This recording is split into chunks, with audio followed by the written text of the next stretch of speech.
Hey, welcome to the Podcast Domination Show, where we help you launch, grow, monetize, and dominate the podcasting space.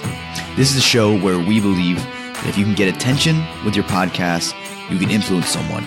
And if you can influence someone, you can get them to take massive action. And if you can get someone to do that, you, my friend, can dominate. I'm Luis Diaz, your host and founder of Podcast Domination, and I'm your guide. Let's go. What's going on, guys? Welcome back to the Podcast Domination Show. On this episode, I've got a friend of mine coming on the show who is a very interesting creator. He specializes, a lot of his products specialize in really automation. So automating things you freaking hate doing over and over and over again. And you also hate, me personally, I'll tell you guys, I hate paying people for stuff I can get software to do over and over again, right? So like, why pay someone for something that a piece of software could do a lot more efficient, a lot more consistently, and probably a lot more cost effective. So anyways, Hani Mora is my guest today on the Podcast Domination Show, and he is the creator of a couple of different really cool tools that we talk about on the show today. But besides that, a few things I want you to really take away from this episode. It's a bit of a long one. I understand if you can't stay the whole 60 minutes. I'm not going to hate you. Trust me, I promise. But make sure you check out the show notes at lewisryan.com. But anyways, Hani talks about really the importance of putting, and really the advantages of putting your podcast on YouTube. Now, even if you don't have a video version of your podcast, don't worry. His software, repurpose.io, has you covered with some really sick-ass templates. So we talk about that. We talk about the benefits and how that could affect your SEO and how much easier it is actually to rank with a video with YouTube SEO than trying to rank your blog post and your show notes. So that's a big takeaway there. He also talks about a lot of the cool things you can do with repurpose.io, which I think could really level up anyone's social media presence if you are looking to be more omnipresent, be more effective across multiple different channels. So sit back, enjoy, take some freaking action once you hear about this. Go check out repurpose.io. It'll be in the show notes, but that's pretty simple. You guys can probably type that in on Google and find out more about Hani. You can also check Hani out at Hani Mora. That's HANIMOURRA.com. He's got a site that has a couple of his other really cool tools that I've purchased myself and use on my site and everything else. So be sure to check that stuff out. Enjoy this episode, and I'll catch you later. Peace. Hani, this has been a long-awaited interview. I know we scheduled this like in November of last year, and I initially met you first time in person at Podcast Movement, which was fun. I think we did Instagram Live because I loved repurpose.io so much. So I'm glad to have you on today, man. Thanks, man. It's been a pleasure. It's great talking to you. Yeah, it's been a while. I definitely want to go over a few things with you because you've got some pretty interesting things going on, and I've always been a fan of your products. I think I first initially found out about you through Simple Podcast Press.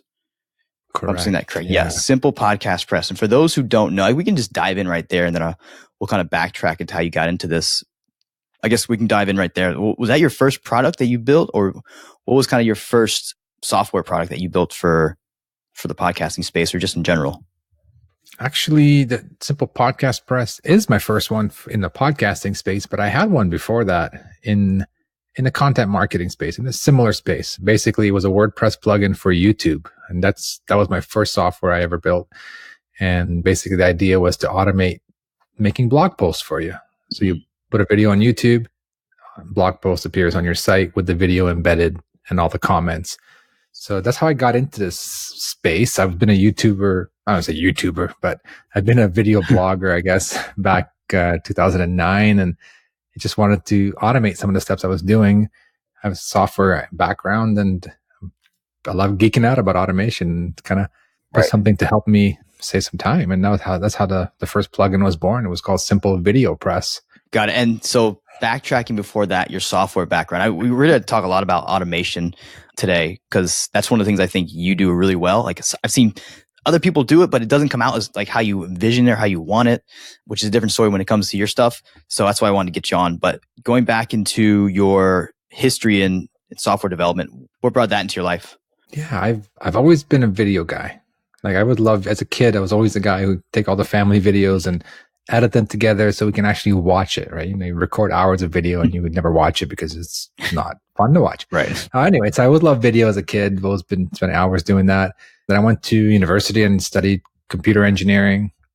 So I was always, I liked that kind of stuff. And then then I started blogging about video because I loved video and it was fun teaching and video marketing. And then one day it just hit me. It's like, dude, you're like building software and you like video. Why don't you build a software for video? And it was like, oh, brilliant. And I didn't know what it was though. I didn't know what it was, but I knew it had to be a video. It had to be a software related to video. And then it kind of evolved. Like I was kind of see what I do every day that's annoying that I can automate. And that's kind of how the first WordPress plugin came out, was Simple Video Press. Is just the whole idea was I hated the fact that I had to upload a video and then grab the embed code, make a blog post, paste it in there, put the title, all that stuff. It's just like, why am I doing this again? I've already done it when I made the YouTube video. So that's how it was born. Gotcha. Yeah. And today it's funny because like all of your products, all the things you do and you make are around that kind of centralized idea where it's you do it once, everything else is done for you. And I don't know if it's just me as a type A person, but when I hear automated, like I get goosebumps. That word, marketing automation, automated, like I do it once, press a button, it does it for me. Like it's always been like, oh man, like let's just have that for everything we do in life, right? Yes, I wish everything in life was automated. But it can be scary though. I think you bring up a good point here. Some people are intimidated by automation and I know that. Like I know people like a little bit of control. So each of the tools always has an option to kind of like turn off partial automation. Yeah. For example, things can be drafts unpublished, so you can tweak them up. So it's, I do know that. I know people love set it and forget it. And people love, well, I wish you could do most of it, just let me do the final touches on it. Right. So all the software gets built with that in mind to give you flexibility. Right. And to fast track, I guess now your main project or what you're working on now, what you're focused on is repurpose.io. That's right. Yeah. It's been repurpose, been around for a couple of years now, hitting its second year, not even a couple of years, hitting its second year time of this recording. But I've been doing software. This is probably going to my fifth or sixth year. I lose track. I think fifth year now doing software since my first plugin. So I think we're up to 4 WordPress plugins, and now Repurpose, which is a completely standalone web application. Right. You run in the browser, no software to download, that kind of deal. Gotcha.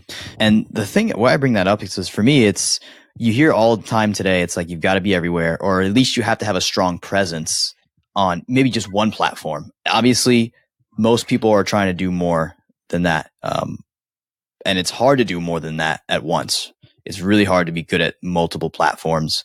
But what attracted me to Repurpose.io is that it makes it really easy. And I don't want to make this like a sales pitch. I just like the product. I think it's it's something I'm just really fascinated with. So for me, it's always interesting. And I wanted to get you on here because I want to know, really for me personally, selfishly, but also for the listeners, like the best way in terms of repurposing content, kind of going into your strategy and how you use the platform as well. Talking about Repurpose.io, because I'd love to get some insights on this because I like the tool, but there's so many ways to use it. I want to get your idea on how to use it effectively and that sort of thing. Yeah, so Repurpose.io is primarily for podcasters and also for people who create video content. So it's kind of have 2 types of people who use it. I mean, I can talk more about the podcasting. So if you have an audio podcast, we all know it's great because people can consume on the go.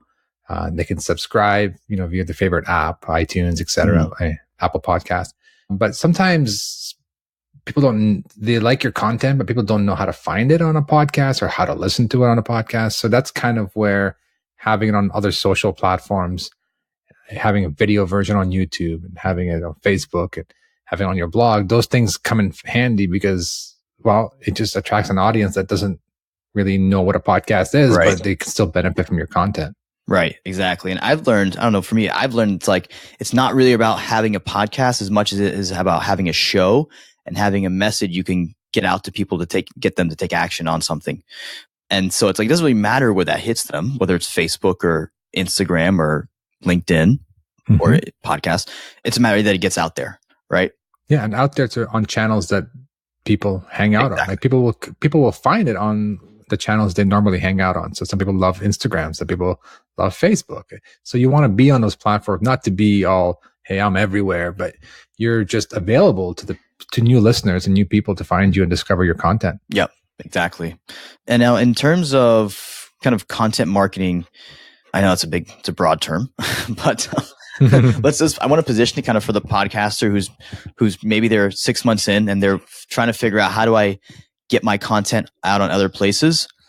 If I'm that guy coming to you, what's your strategy, or what is your advice, I would say, for someone who's looking to say, I want to get my podcast out on more platforms? Yeah, no, I mean, assuming you have a podcast, you've got a bunch of episodes, that's the hard part.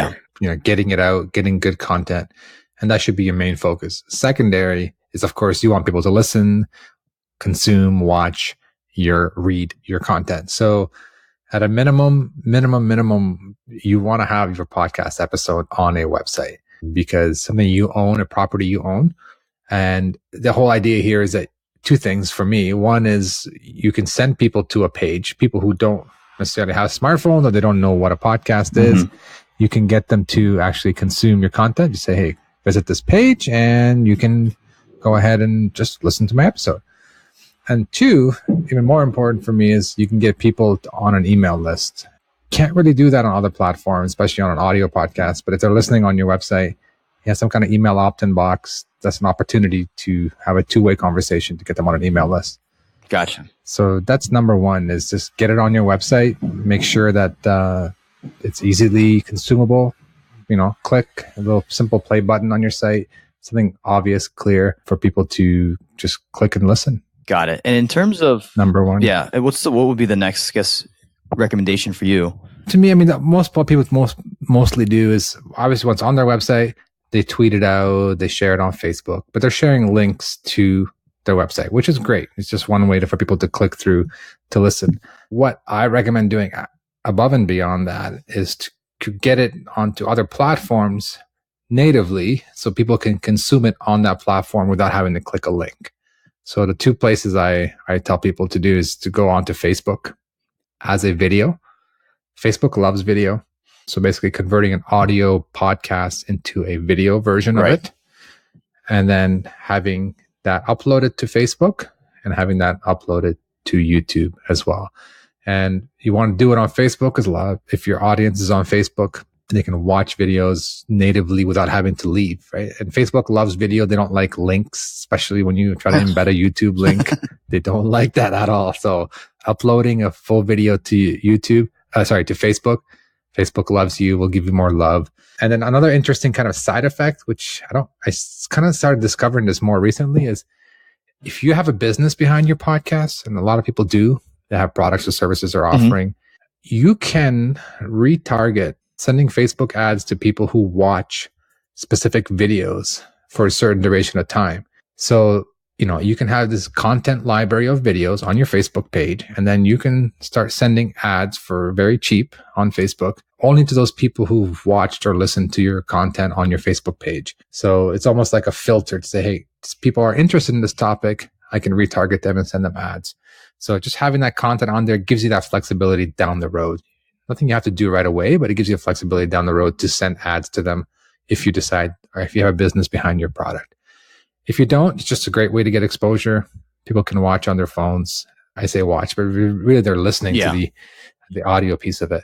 And then it's kind of very similar to YouTube. You want to do the same thing on YouTube, and YouTube, we all know, is owned by Google. It's a powerful search engine. And, I myself have a lot of videos that people find my video by just Googling on Google, right? They're not even on YouTube. They Google something and then my YouTube video comes up because, Google serves results, even if it's not your own site, it's videos that you own. So it's a great opportunity for people to get your content discovered on search engines. Gotcha. I would say it's a lot easier to get your YouTube video ranked than to get a blog post ranked. Really? So YouTube's easier. From my experience, YouTube's easier. If you do a little bit of tweaking, a little bit of description, a little bit of keywords on YouTube to be on the first page of Google. Like if you type in podcast to YouTube, for example, my video shows up. Not my repurposed site, but my video on YouTube shows up as on the first page. So you have a better chance of getting those videos to rank compared to getting your own show notes page or episode page on your blog to rank for a particular episode. That's interesting. Yeah, so it makes a perfect point as to why you would want to repurpose on YouTube for podcasts, because it's going to be easier to rank that video if it's even though it's a podcast than it would to rank your show notes page and all that other stuff.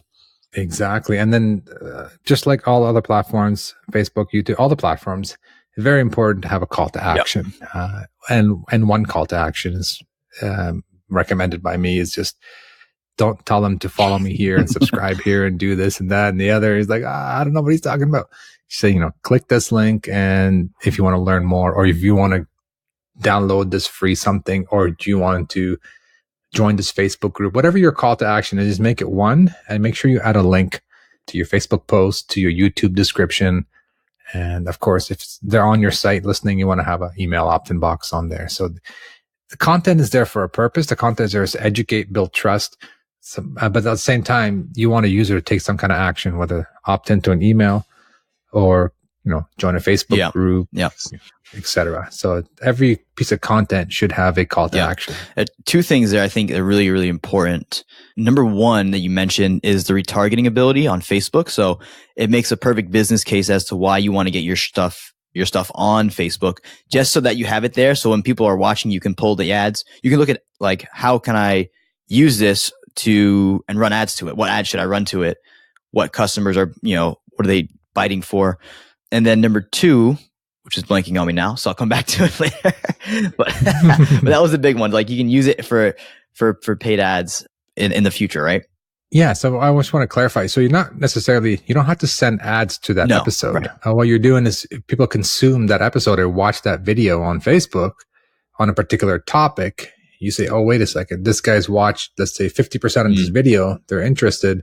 I'm going to send them an ad to my coaching service, etc. So you can just basically gauge interest based on what they're watching on your Facebook page. And the beauty of it is it saves you a ton of money. You're not trying to reach a kind of cold audience or people who don't know who you are. They've already watched your video, and it's a lot cheaper for you because you're only targeting those people who watch that video. So it's a little more advanced, but it's something I discovered recently, and I didn't know you can do that. So it's kind of like a bonus to have the content there. And then you can pick and choose which videos that you want to retarget the people that watch that video. So it's just another business opportunity for sure. And in terms of, I know on the repurpose.io site, you have Instagram TV on there. And I know we spoke about it last time, and it was something you're kind of working on. Yeah. Is there any progress to that? I want to get an update on that. That's really interesting platform. Yeah, Instagram TV and Instagram itself, whether it's a video post or Instagram story. So the actual act of publishing to Instagram is not allowed by third-party not legally allowed by third-party software. So we can't publish videos by repurpose directly, like via our software or any software for that matter, unless you're like, the only way to do it is directly from your phone. Or if you're doing Instagram TV, I think you can do it from the web browser, but you can't do it through third-party software. But Instagram itself likes square videos. Requires square videos, I should say, not vertical, not horizontal. Instagram TV requires vertical videos. So what we did was, part of our repurpose.io is we've always had this ability to take an audio, make it into a nice looking video. And we have these templates that you can choose from, and you can just upload your own template. But they've always been vertical, like, for YouTube, designed for YouTube, and then vertical also works on Facebook. So you have a nice moving waveform and it looks great, but you can't upload that to Instagram. So back in December, we added templates for square and for vertical. So now you can custom design your vertical template. We give you all the specs, or you can choose one of our templates. And then basically we create the video for you that's ready to go, whether you want it for Instagram TV vertical or you want it square. And we can upload that to either a Dropbox or a Google Drive. And then you or your team or someone on your team can just go grab it from there and upload that to Instagram or Instagram TV, or also maybe even LinkedIn if you have an audience on LinkedIn. So we have this capability of making these videos for you, sending them off to a Dropbox in either vertical, horizontal, or square format, you pick. And then you or your team can go ahead and just upload that to any platform that's not natively integrated with our repurpose software. Right. And now one thing you mentioned to me before the call that I completely forgot about repurpose, which is really interesting, is that you can even mix the outro and the intro in it too, right? So that's really cool. That saves a lot of time. Yeah. So you can do a couple of things. Like if you're a podcaster, you have an audio podcast, and then you make this video that comes out, right? A lot of videos, let's say on YouTube, people have their own little animated intro, say, this is my YouTube channel, or this is my company, whatever. You can have that video uploaded to repurpose, and then tell the software, hey, when you take my audio into video, I want you to add this bumper video to it, whether in the beginning or the end or both. And then we'll do that. The software will do that for you. And then it will, before it uploads to YouTube, you're going to have kind of a YouTube branded video with your own little animated intro and outro on top of the video that we make, which is really cool. You can do that with any platform. I forgot to mention, we actually back in December also added two things: audio snippets. So in the past, it was always one full episode. And then now you can choose, hey, I want only 30 seconds or 2 minutes or whatever. And you can trim it and have a little teaser clip go out to your different platforms. That's interesting. So you can do that for YouTube, Facebook, the ones we talked about, but also we have native integration with Twitter as well. So, and as a bonus, I don't know if you do this for yourself or for your clients and stuff, if you have those timestamps in your show notes, it's even cooler because you just put them in your show notes on your podcast feed, let's say on Libsyn or whatever. If you put those timestamps in there, repurpose will pick them up automatically, make the snippets for you, and just queue them up, like basically ready to go. So you can just hit publish on whenever you want to publish that particular snippet.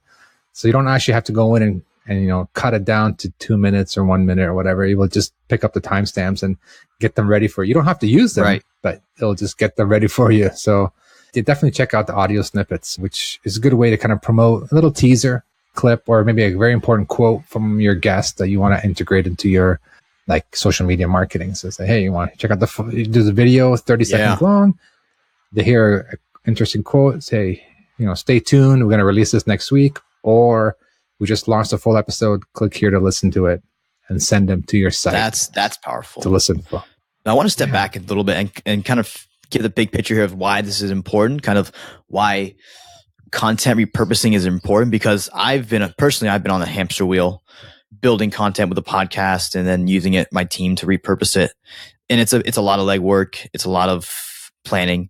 So I kind of want to get your take on the importance of it and kind of the benefits of repurposing content and go there. Cause I think it's important to set that, give it the why. The why. Yeah. I mean, to me, you put effort, you put heart and soul, you put your heart into the content. And that's really the most important piece, is creating the content, whether it's solo show, interview show. So you want people to listen to it. You want people to consume it. You don't really care where they listen to it, whether it's on their phone or on their website, but you want as many people to kind of benefit and get the impact from your content you created. So the only way, the way to do that is to put it in front of them, platforms they already hang out on. And of course you can do all this yourself. Well, you don't need repurpose.io. It's just time consuming. Job. That's you need to hire somebody or you need to do it yourself. And it can be very time consuming to do every little piece, uploading here, making a video from audio. Something we didn't talk about as well is if you're doing Facebook Lives, a lot of podcasters now are starting to do live shows on Facebook Live. So Repurpose has this option to automatically strip the audio for you. So basically go from a video podcast into an audio podcast. So you can do a video live stream. We can convert that into an audio podcast and upload that to your podcast host like Libsyn or SoundCloud or wherever you hang out. So anyway, back to the why. The why is you want to create content and you want the most people to hear it, and you don't want to spend extra effort getting it out on all those platforms. Got it. And you mentioned a big point there, because everyone with the Facebook Live things, I want to kind of go through some workflows with you, because podcasters have their own workflow. Like they record on Audacity first and they upload it to maybe a Dropbox file. Or Facebook Live people, they just jump on Facebook Live and then they do their thing from there. YouTubers record it and then they upload it to YouTube.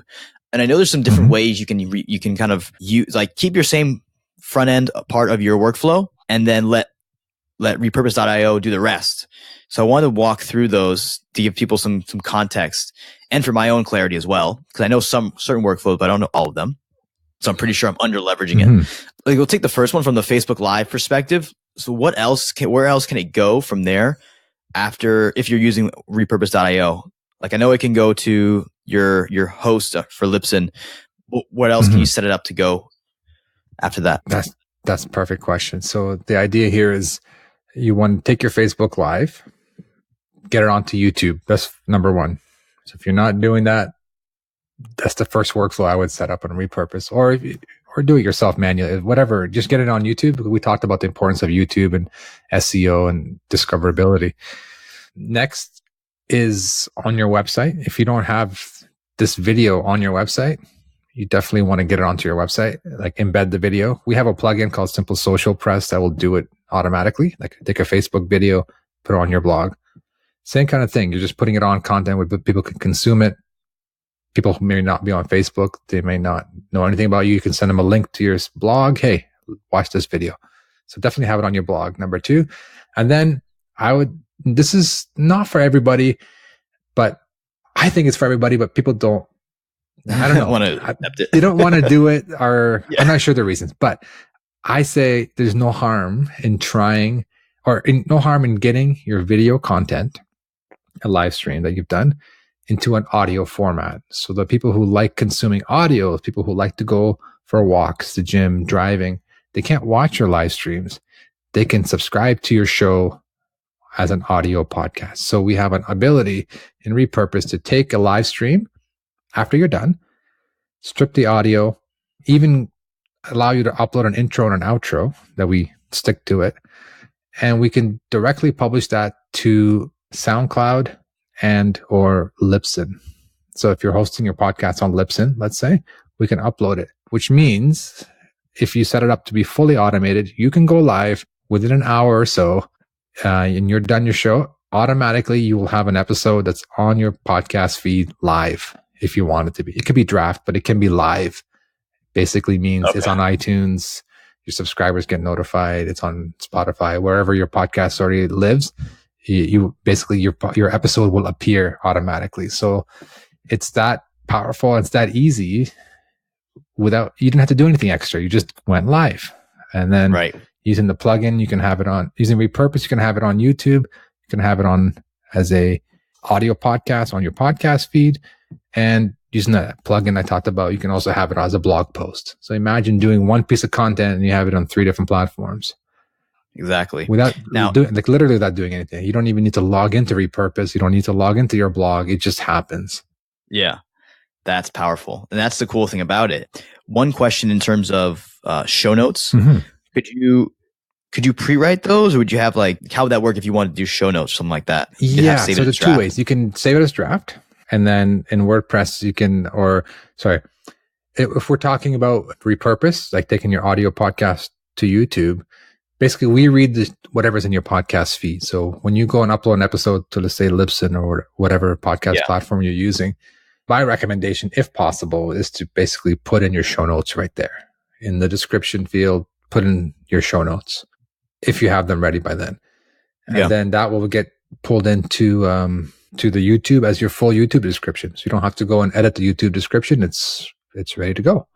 It's exactly what's on your Libsyn on your podcast feed. If you're using the WordPress plugin, it will take that and make that description. So if you have the opportunity to do it in one place, like on your podcast host, do it there. Otherwise, you'd have to do, for example, if you have the video go from your podcast to YouTube, you can have it as private video. Then you can go in and add it later, and then you can schedule or publish that episode on YouTube. So that's one kind of way of doing it. And same thing, if you're going from using our plugin, you want to go to your blog as a blog post, you can have that set as draft so that everything is there and you can tweak it before you hit publish or before you schedule it to go live on your blog. Got it. In terms of, let's just say from a podcaster's perspective, they record their live episode, upload it to Libsyn. Could you have a workflow that says once I upload it to Libsyn and it publishes, send it to, you might have already covered this, so I apologize. Send it to YouTube, send it to Facebook Live or Facebook videos. You got it. That's the power of it. Yes, you can do that.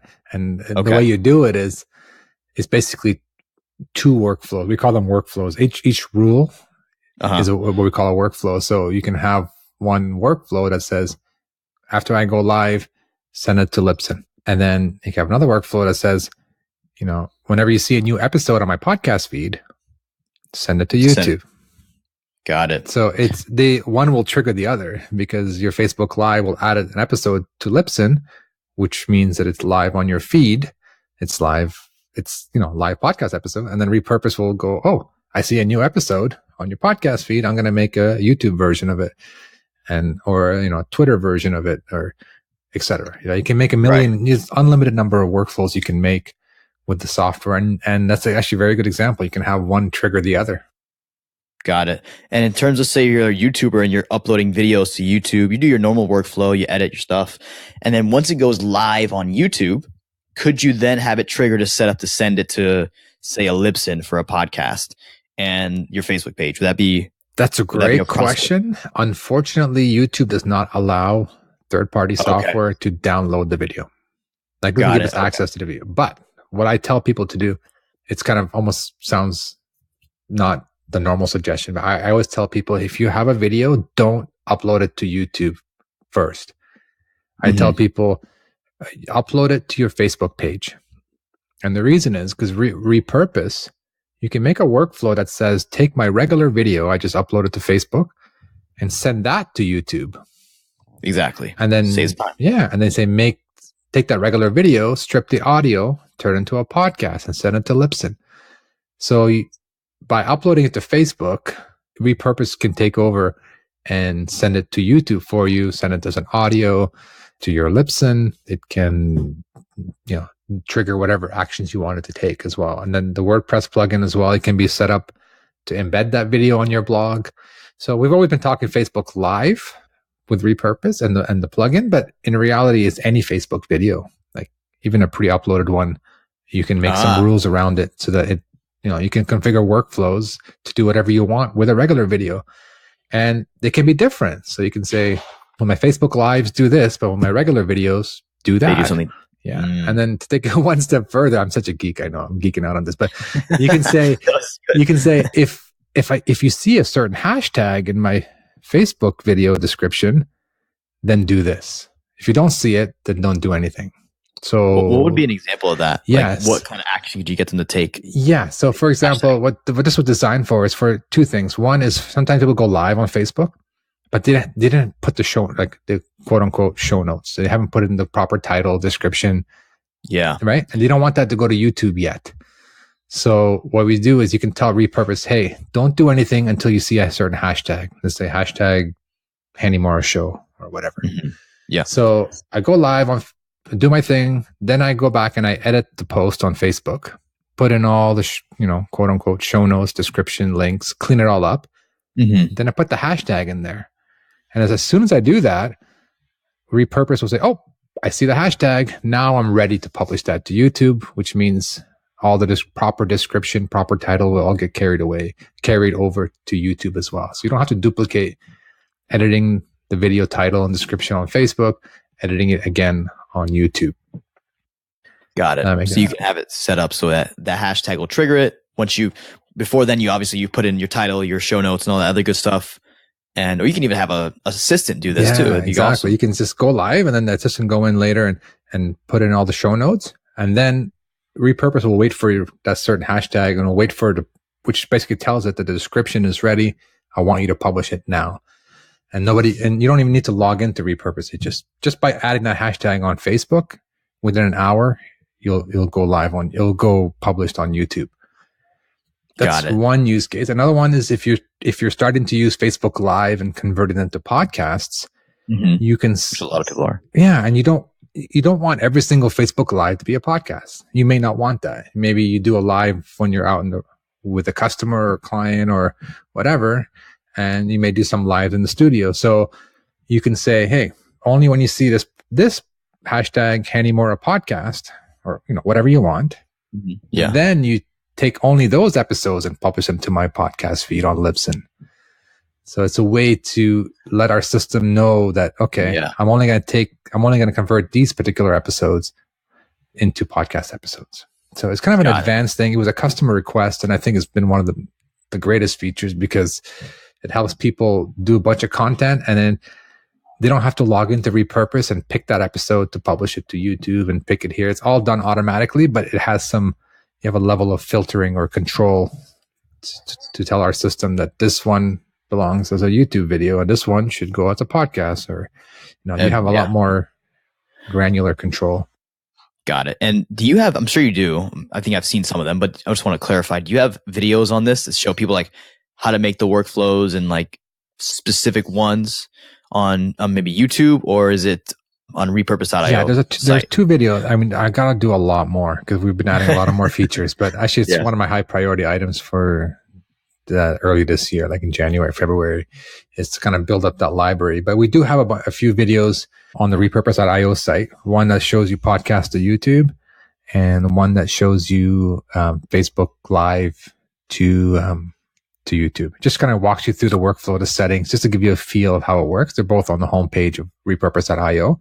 Yeah. And then when you sign up, you can sign up for a free trial to give it a try. Inside there, it'll walk you through how to set up how to connect your YouTube account and Facebook account and how to make your first workflow. So there's small little videos there. But there's a lot more coming. We have obviously a quick start guide as well that's linked up.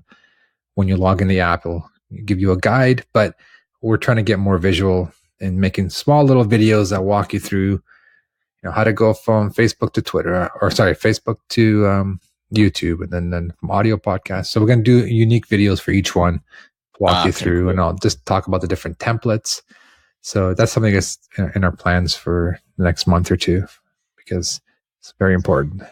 That'd be hugely helpful, even like for like LinkedIn and other places, because I think a lot of people will have specific workflows. Like, I just wanted to go to LinkedIn, or I just wanted to go here. Yeah, which would be powerful. Yeah. So LinkedIn is something we've applied to get permission to upload to LinkedIn. We're still waiting for the approval. But like I said, we have this kind of a catch-all. We have this Dropbox or Google Drive connection, which lets you, get the video sent there, whether you want your Facebook Live sent there for you, like a downloaded copy, or you want the audio podcast converted to a video and sent there, and then you can do whatever you need to do with it. Obviously manually, but you have access to it very easily. Right. So you can set up the bank. You can build that bank of content up in your Dropbox file or Google Drive or kind of wherever you'd want it to go, so that you have that backup, and then your VA can take it, maybe cut some snippets out of it, or your podcast editing team. There's just so much you can do with that content later. And then you can also upload it to platforms like LinkedIn that are not yet supported by Repurpose. And actually you can also do the flip, the inverse, meaning like, let's say you got a library of videos on your hard drive, let's say. Or even better, which a lot of people don't know this, you can go to google.com/takeout, I think it's called. And you can say, hey, give me all my videos in one shot. You can request all the videos you've ever uploaded to YouTube. It'll take some time, and then they'll give you a zip file. You download it. It has all your videos you've ever uploaded.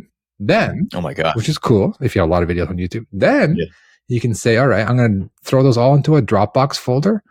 Then I'm going to tell Repurpose to make a workflow to take all those videos from my Dropbox folder, from this particular folder, and send them to, let's say, YouTube, or send them to my Libsyn as audios. Or you can make these workflows that we talked about, but you can use Dropbox and soon Google Drive as an input. So you can take any file you've ever made, throw it up onto Dropbox, and it'll get taken.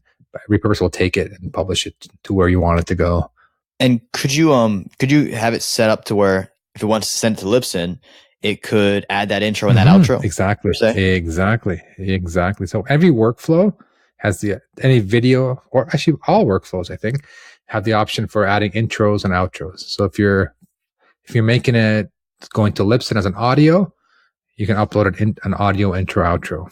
If you're making videos or taking Facebook Live videos or making videos, we can add a video intro and outro. So depending what you're producing, what Repurpose is producing, you can add an intro and outro to it. whether in audio or video format. That is really cool. I know you've been on a lot of different shows. Like you're a pretty popular guy around podcasting. I mean, so I'd love to get an idea of your experience, kind of the bigger shows that you've been on. What are some of the lessons or tips you've pulled away that's helping them grow their shows, or what's working for them in terms of growing the podcast? I mean, in general, the key, just like any other content platform, is just to be consistent.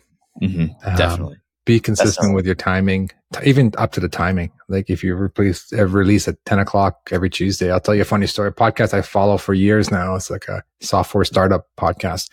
Love it. Every Tuesday, I think it's 9 a.m. or 10 a.m. No, 9 a.m. Every Tuesday at 9. It was always there. One day it wasn't there. And I start tweeting, dude, guys, what's going on? I need, it's like people get hooked. It sounds funny, but people get addicted to your content and your regularity. And if they're looking for you, because I go on my walks at that time and I'm like, hey, where is that episode? Yeah, no one's going to unsubscribe or anything. But the point being is people get addicted to your regularity and your frequency of publishing. So be consistent with it. In the beginning, you might want to tinker with how many per week. Yeah. And don't do more than you can handle. Start less. And then you can always add a bonus episode if you have extra time that week.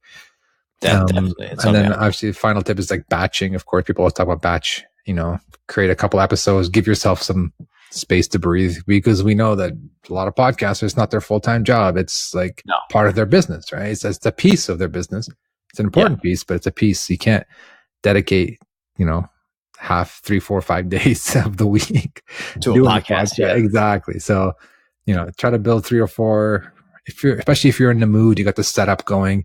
Just, record 3 or 4 episodes and get them to your team, or, get them edited and in the queue, ready to go. So you have some breathing space. So that's the thing. I mean, it's hard to track like what's fully working, what's not.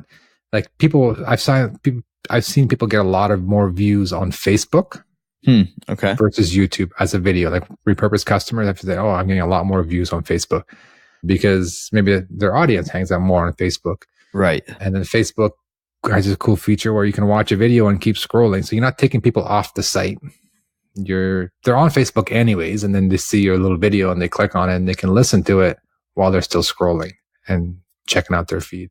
So yeah, I mean, it's going to vary, but the idea here is just repurposing is doing the content once, putting it on all the platforms without like killing your whole week, basically doing it. Yeah, exactly. Then it's not worth it. If it's going to take you a whole week to do all that, then it's not worth it. No. But if you have these things automated, just happening anyways, you're not going to be worse off for sure. True. But you're definitely going to reach people who may have never discovered you. I'll give you a perfect example. I've been listening to this podcast and then I've been noticing that, wait a second, this is all Facebook Live. After a couple of episodes. And then but I had no idea. I wasn't following this person on Facebook. I had no idea they were doing these live, but the content was amazing. I didn't care. I loved the content. I'd subscribed to the podcast and I listened to it 3 times a week. And I'm like, this is awesome. But I would never have discovered it if it was only as a Facebook Live. But the fact that it was a podcast helped me discover it. Now I actually went back and I checked out a couple of videos because he was talking a little bit about how things work. So the point being is you're going to get audiences that may have never found you if you weren't on these other platforms. Exactly. Yeah. It's funny. So I listened to Frank Kern's podcast. I don't know if that's the one. Yeah. I thought it was. Like, me too. Yeah. I had no idea he was doing Facebook Live. I mean, I can tell in the podcast, but if I didn't listen to the podcast, I wouldn't know that he was having this great content. So anyway. Yeah, that's funny so that you knew which one. You knew exactly who I was talking about. Yeah, Frank's the man. Exactly. So he does the same thing. He had a episode come out recently. It's called Beast Mode. Beast Mode. Yes, I love that episode. Oh, I'm like Beast Mode equals repurposed. Like literally repurposed is Beast Mode. That's what it does. It does everything that he talks about in that episode. So it's anyway, it's so funny how you knew exactly who I was talking about. But the point is, I would never have found that content if it wasn't in a podcast, because I go for my walks in the morning and I listen. I already subscribed a few months ago, and hey, I don't really care that it's a Facebook Live. It's still good content. Exactly. Like I'm not a huge Facebook Live guy, but I do know people watch it. I put it in my Facebook groups, the ones if anyone's wondering, it's Podcast Domination VIP Inner Circle. Type that in on Facebook, be a member. But I'll do Facebook Lives in there, but I know no one else sees them outside of the group. But I can take those now and I can strip them and then use them for the podcast. So it's a great multi-purpose, multi-platform strategy, simple strategy. But I think sometimes you overlook these things, so they're too simple. Yeah. Yeah, it's true. It's because it's simple. It's not, I mean, it doesn't mean it's not effective. Yeah. Before we go, Hani, I wanted to get your idea on some of the best places people should be repurposing content. Besides, let's just say in context of they're already doing a podcast or they're probably thinking about it and they're like, well, how else am I going to leverage this tool? I think Repurpose.io is definitely something you want to check out. But what are the three best or top best platforms if they should be investing in repurposing their content somewhere else besides the podcast? Yeah, I mean, it's going to slightly vary depending on your audience, but of course, I mean, you don't want to spend a lot of time being on smaller platforms that your audience is not hanging out on. So, but to summarize, I mean, it may be obvious, it may not, nothing earth shattering, but I would say anything that has a video that allows you to upload video on, i.e. Instagram, Twitter, LinkedIn now for the past year or so, obviously YouTube, Facebook, like those are the ones that they have the people, they have the users. And if you can't be on all of them, because, obviously some of them are not fully automated with repurpose. Yeah. Just pick, for sure the YouTube, there's no doubt YouTube. And in my opinion, Facebook, because I mean, Facebook gives you the ability to do ads down the road and stuff. Even if you don't have a huge following on Facebook, just putting your content on your page. And the key is to be on your page, not on your personal profile. So upload those videos to your page, however you do it, and go live from your page, because that's where you get all the metrics and the ability to retarget people. But Facebook, YouTube, we talked about it on your site, on your own home, your own turf. You want to have that content embedded. You're not uploading it to your blog. You're not eating up your website resources. You're just embedding the video from either Facebook or YouTube, depending which one you want to embed.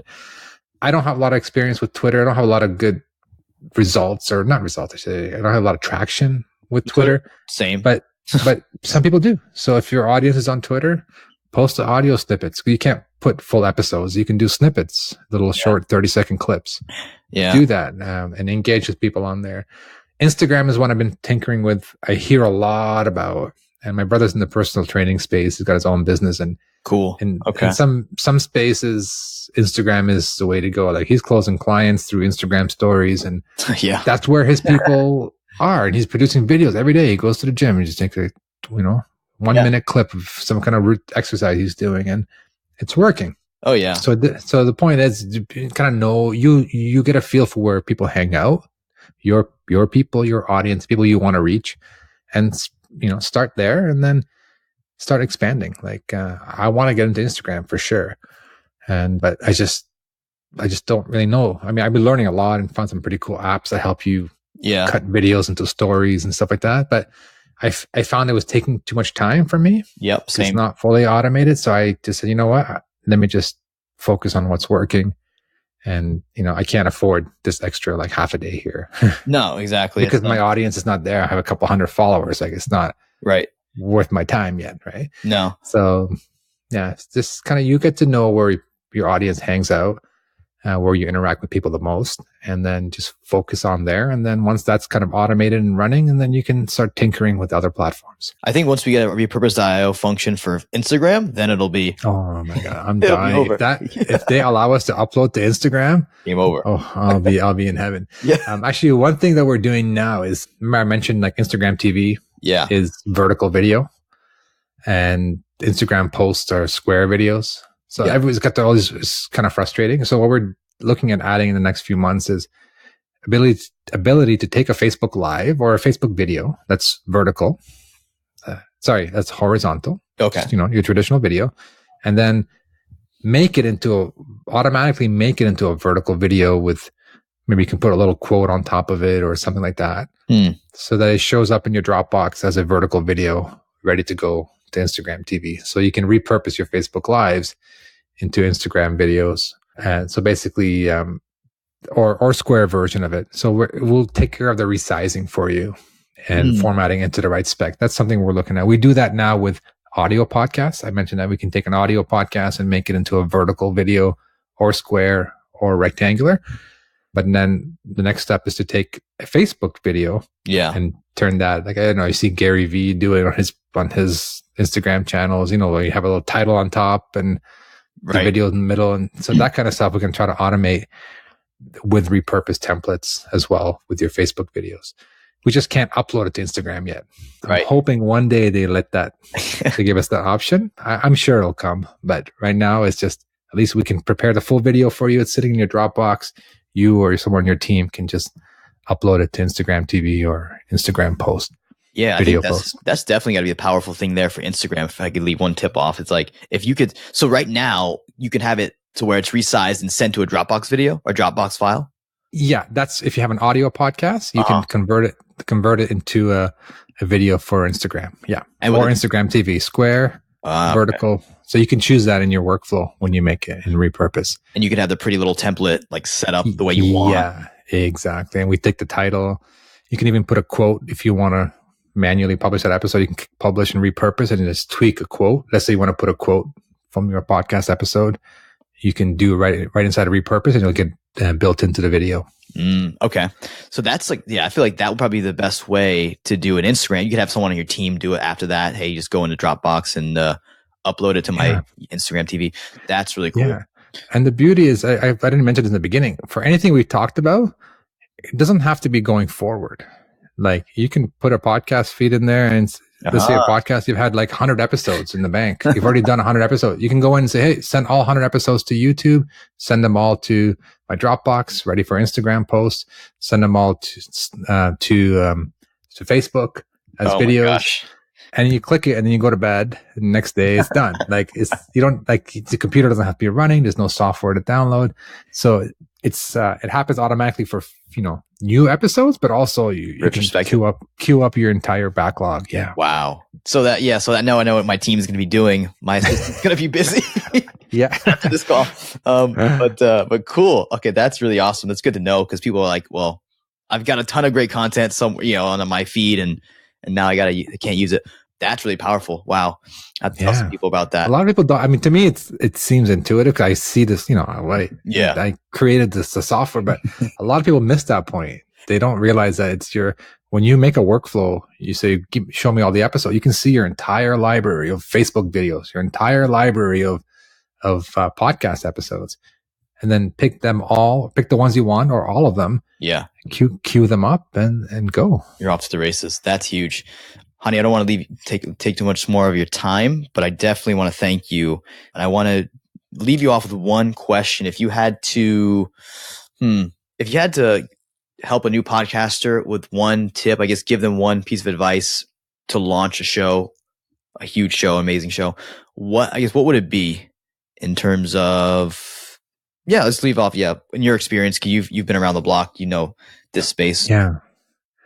My opinion is to not worry about perfection and treat it as a piece of content that adds value to your listener, and not about the perfect recording or the perfect editing. It's about delivering value in your content. Yeah.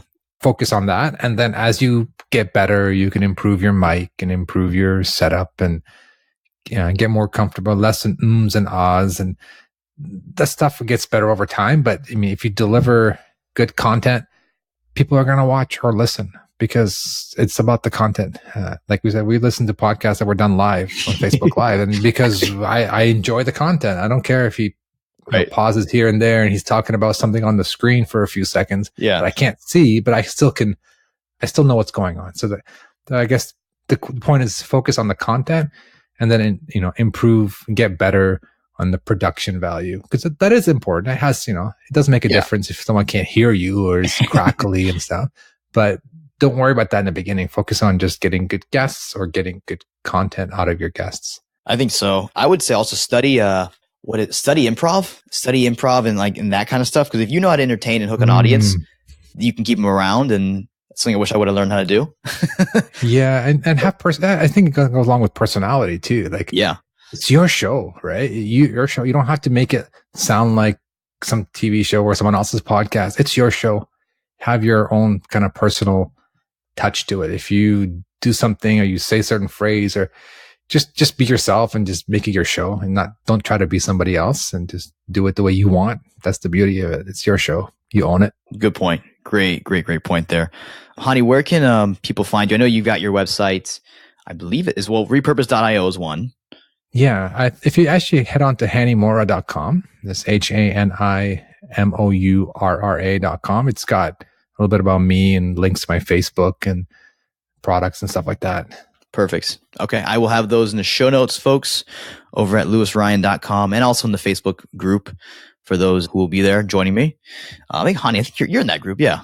I think I had it. Yeah, I'm in the group. Yeah. Okay, cool. It's a small but growing group. So, but hey, anyways, thank you very much for your time, Hani. I will let you get back to making repurpose.io an even more amazing tool. And I appreciate it. Yeah, my pleasure. Thanks for having me on. You're welcome. All right, guys, we'll catch you next week. Hey, what's up? It's Lewis again. Really hope you took something of value away from today's show.